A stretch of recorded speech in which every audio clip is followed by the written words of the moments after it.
ፖርቹጋል ስፔንን በማሸነፍ የኔሽንስ ሊግ ዋንጫን ለሁለተኛ ጊዜ ማንሳት ችላለች።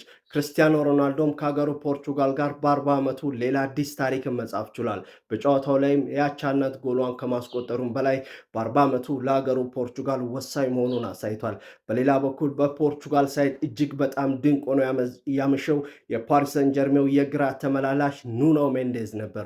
ኑኖ ሜንዴዝ የጨዋታው ኮከብ ከመሆኑም በላይ በጨዋታው ላይ ሀገሩ ፖርቹጋልን አቻ ያደረገ ጎል ማስቆጠር ችሏል። በጨዋታው እጅግ በጣም ተጠባቂ የነበረውን ላሚን ያማልን ኪሱ ከቶት ነበር ያመሸው ማለት ይቻላል። ኑኖ ሜንዴዝ ለፖርቹጋል ሻምፒዮንነት ቀላል የማይባል ሚናን ተጫውቷል። ፖርቹጋል 2 ጊዜ ከመመራት ተነስታ አቻ መሆን ችላለች። በ90 ደቂቃው ጨዋታ ሁለቱ ክለቦች መለያየት ስላልቻሉ ጨዋታው ወደ መለያ ምት ነበር ያመራው። በስፔን ሳይድ አልቫሮ ሞራታ የተሰጠውን የመለያ ምት መጠቀም ሳይችል ቀርቶ ፖርቹጋል ለሁለተኛ ጊዜ የኔሽንስ ሊግ ዋንጫን እንድታነሳ ሆኗል። ለእናንተ የጨዋታው ምርጥ ማን ነበረ? ክርስቲያኖ ሮናልዶ ወይንስ ኑኖ ሜንዴዝ? የፓሪስ ሴን ጀርሜው የግራ ተመላላሽ ኑኖ ሜንዴዝ ከፓሪስ ሴን ጀርሜ ጋር የአውሮፓ ቻምፒየንስ ሊግ ዋንጫን ማንሳቱ ይታወሳል። አሁን ደግሞ ከሀገሩ ፖርቹጋል ጋር የኔሽንስ ሊግ ዋንጫን ማንሳት ችሏል።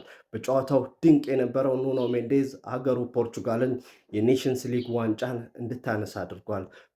ፎሎ ካላደረጋችሁኝ የፕላስ ምልክቷን እየተጫናችሁ ቤተሰብ እንድትሆኑኝ እጠይቃለሁ። በየጊዜው መለቃቸው ስፖርታዊ መረጃዎች እንዲደርሷችሁ ፎሎ ማድረጋችሁን እንዳትረሱ።